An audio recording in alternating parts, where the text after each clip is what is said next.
Sinom nyamak iki ora juare yo. Ya iki senajan perkembangane tembang lagu iki akeh ning yang sinom nyamak utawa tembang mat-matan iki ora gampang malah diburengke luwih-luwih para sepuh pilih sepuh haji sepuh sing seneng akan budaya tembang budaya layak budaya Jawa. Ya, sinom nyamak iman nyampung tenan. Monggo dilajengaken jeneng.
Waranggana utawa sindene gawa ora baen-baen yo sowan daleme Bapak Suparmin iki tak galake songo ngomong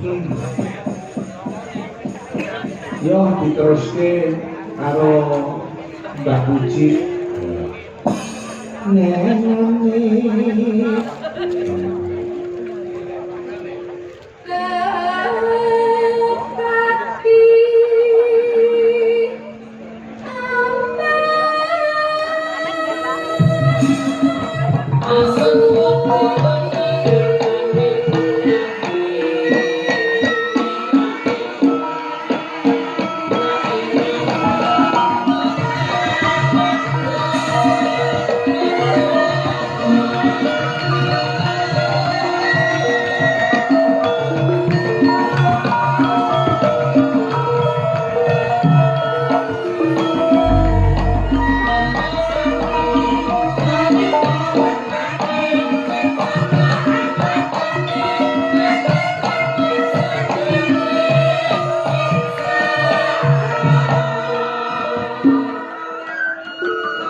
terus ke BPR.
Dileboknya dengan mas kita sasi aku ketemu apa kangen sopo sembang wah ini era bujuji karo budeteng ngomong kurang urip serasa ngomong ayo kembali ning Ranger namo dari diri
ngaturake puji syukur kunjuk ana ngarsane Gusti Allah Subhanahu wa taala.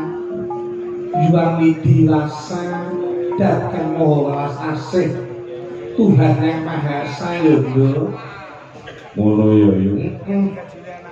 Dina kalungguhan iki kasempatan ditimbali kalian panjenengane Bapak Suparmin Busunina dukuh kerajaan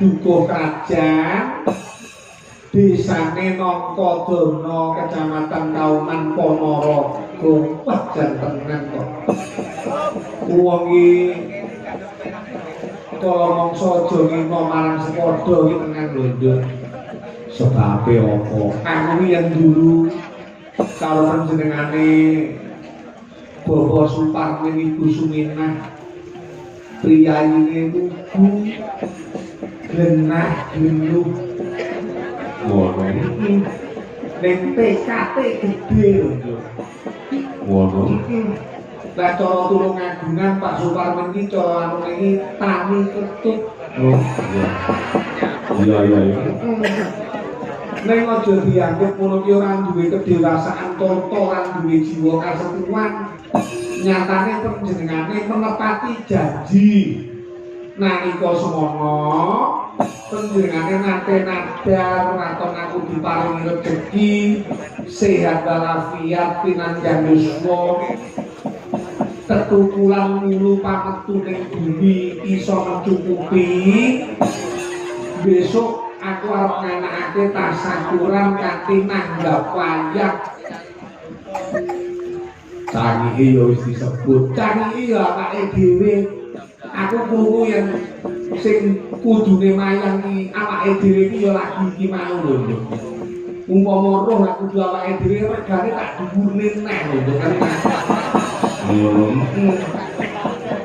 ya matur suwun Bapak Suparmin tenan lek delok priyaine jangan nglayani ngono ya ngono kuwat gumun nanggap wayang yo puluhan yuta yo ana bintang tamune iya ngono iki pancen sing bagune niat kejaba panjenengane nadar lan diparingi rezeki arep nimbali awake dhewe ngiras pantes panjenengane kuwi yo ngrumat putra putrine iki ana loro ya kuwi Mas Sumono karo Mbak Sundarti Mas Sumono iki putra saka Bapak Suparmin sing pembarep iya Mbak Sundari iki sing angka loro Mbak Sundari iki garwane asmane Mas Eko iya kuwi lho pekerja keras lho Eko iki iya tenan dadi lek cara Bapak Suparmin iki mundur putra mantu Mas Eko kuwi cocok anak mantune yo sregep nyambut gawe wiwit cilik yo ahli laku dalam arti ahli laku kuwi panjang pembisnis jual beli buah lan sapanunggalane dadi ning kene iki tekane Mas Eko iki termasuk tumbuh tutup ana daleme Bapak Suparmin dasar bapak moro sepuhe iki sregep kamimbuan putra mantu yo sregep nek ngono ndadekake kecukupan apa sing dadi sedya lan gegayuwane iya awake dhewe suwan ning Nongkodono ngene iki yo setengah ae apa jenenge golek pasaran lho muga-muga sakwise ditangkap Pak Parmin ngono terus Mbak Lurah Jumati terus nimbali awake dhewe bentuk desa iya betul tak kabar-kabar ini dari yang liwat yang Nongkodono ini jarang enek panjang jadi Bapak Suparmin Busungin lagi termasuk apa ini jenenge golek dalan awake dhewe awake dhewe aja sedono nalika tindak laku ning Tegal Bulur Tulungagung panggonane dhewe iki Pak Suprapto ya Mas Eko dhewe kuwi Mas Deni lan Bapak Sumono iya Bapak Sumono utawa Mas Sumono iki sing diuwat mau putrane kalih putra putri iki cara wong Jawa diarani kedono kedini kuwi kudu dirupat. Bawa Suparman iki cara hitungan dina, hitungan hari, hitungan pasaran, hitungane golek apa-apa wiwit saka nandur lan sapanunggalane kuwi ora ninggake kejawene. Iya. Ngono ya yo. Malah kepara Bawa Suparman iki kucinge babaran utawa lairne disameti lho tenan. Iya. Saking niru karo wong-wong kuno biyen ngono. Iya. Ya senajan agama lan kepercayaan iki pesan perkembangane agama iki apa wong jenenge kanggo adek-adeke wong urip ning jagat raya ning ilmu kejawene iki aja nanti ditinggalke. Mergo arep digaya apa dhewe iki urip ning tanah Jawa gunakake hitungan ngono. Iya. Sing ora lepas saka hitungane dina lan pasaran sing digabungke tiba tumrap kabahagiaan lan katentreman. Oh iya. Jadi Bapak Suparman ini sing nggeni hal-hal kuwi lha dhewe iki generasi muda iso nyontoh marang panjenengane Bapak Suparman no. Ya. Ya ini gasek ya yo. Tenan no, nang kene tak kabar-kabarke jroning Menandur daerah kene kuwi mang ora lepas saka pari 1 taune iso Kudawara panen telon nyangen. Oh iya. Mula wedi yo iso nderek muji muga-muga Bapak Suparman sakeluarga kaliso ing sambetara ora malangan sawiji apa. Tansah pinaringan kawujudan lahir batin sehating jiwa raga pinanjang yuswa lan matur suwun atas kerawuhane para bapak ibu ingkang sampun kepareng rawuh ing dina kalungguhan iki. Muga-muga pandonga pamujine para bapak ibu ingkang sampun kepareng rawuh dadi srana slamet kabeh para warga, slamet donya, slamet akhirat, kecukupan apa sing dadi niat hajate, ketekan apa sing dadi sediane, pinanjang yuswa lancar rezekine. Amin Allahumma amin. Wis ngomae dene awake dhewe wakil tuan rumah mbok menawa Bapak Suparman ki anggone nyaosi pakurmatan wiwit saka pinarakan unjukan daharan kurang jumbrana Bapak Suparman nyuwun pangapunten. Iya, ora bubuhan yo ndak pancen niate tasakuran kok, Bu. Dadi panjenengan iki termasuk pejuang seni. Pejuang seni, berjuang demi kemajuan seni budaya lek awake dhewe iki pelaku seni. Kok diarani pejuang seni? Pejuang seni. Pejuangnya mesti gelem berkorban. Kula panjenengane berkorban tenaga, pikiran, bahkan seperangan harta bendane kanggo nguri-uri budaya bangsa ben iso saya ngrembaka. Lah awake dhewe pelaku seni tanpa didukung karo para pejuang seni ora bakal bisa berkembang seni budaya ing bangsa. Kula Bapak Suparman ibu Suminah setitik akeh iki minangka dadi pejuang seni sehingga iso dadi srana ngrembakane seni budaya bangsa luwih-luwih jroning seni pewayangan. No, iya. Dene awake dhewe sing minangka dadi canggih limbuk aja pisan-pisan dadi srana pemecah belah bangsa ning sangit limbuk iki dadi srana pemersatu para warga. No, yo senajan ning medsos, ning media sosial saiki akeh para-para sing pengen mengadu domba warga masyarakat apa kuwi liwat suku, apa kuwi liwat agama, apa kuwi liwat ras. Ning awake dhewe sing minangka dadi kawula cilik iso tetap bersatu, no, sing di bawah naungan Pancasila sing minangka dadi sumber dari segala sumber hukum. Ngono. Pancen yen awake dhewe mikir lho. Awake dhewe iki saiki dina lagi dibenturkan lewat berbagai cara supaya warga masyarakat ini ben pecah. Mengko lek warga masyarakat ini pecah, kuwi sing diuntungkan ora mulya kejaba wong-wong sing kepengin ngerongrong kewibawaane bangsa. No, ya yo. Dene carane mecah wargane iki yo kuwi mau sing tak aturke liwat suku, luwih-luwih saiki dina iki liwat agama. Aja meneh kok beda agama. senajan seagama umpamanya agama Islam dina kalungguhan ki akeh mung bedane kiai, bedane tafsir, bedane pengarep ngono iso ndadekke budaya swasana. Mula awake dhewe sing mayoritas beragama Islam aja membedakan kuwi saka pondok pesantren ngendi, saka pondok pesantren ngendi, sing baku kabeh dirangkul minangka dadi dulur, minangka dadi kanca, minangka dadi batin, saéngga iso mempererat tali persaudaraan. Bedane tafsir aja ndadekake perpecahan, bedane akidah aja ndadekake perselisihan, ning kabeh kuwi mau dadosana pemersatu lan keindahan dalam hidup berbangsa dan bernegara. Oh, iya. Yo yen ning desa yo manut aturane Pak Lurah utawa Bapak Kades. Mergo jroning Quran lan hadis wis dawuhke ati kula sedaya lampuniku taat karo Gusti Allah, taat karo Rasule, taat karo negarane. Lek negara yo piye yo manut apa sing dadi perintahe pemerintah desa. Oh, lha iki jogo matur suwun karo Pak Parmin. Uga terima kasih karo pemerintah desa luwe-luwe ning ngongkon dono kene termasuk penjane Bandura sak setapipun sak perangkatipun bapak-bapak Timnas, Babinsa, Babin Kamtipmas mugahe ning Forkom Pinta matur suwun atas diadakannya utawa diberikannya izin pagelaran yang beriki. Juga mengucapkan banyak terima kasih kalau konco-konco Karang Taruna dina iki wis kompak banget lho Karang Tarunane nom-nomane yo giat gigih dalam hal ikut menetralisir dan menentramkan suasana. Gimana aku ketemu karo bolo-bolo Karang Taruna muga-muga sukses.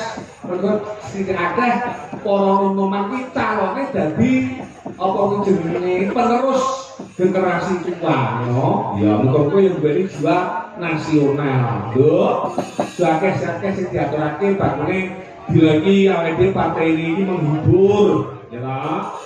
Ini diaturake niat hajate Pak Parmin wis diaturake sing bagus saiki awake dhewe caos hiburan. Ya, tak durunge caos hiburan iki aku arep njajal perintahke karo anak wadon telu. Oh, ya. Sapa wae kanggo pambuka campur sari nyukus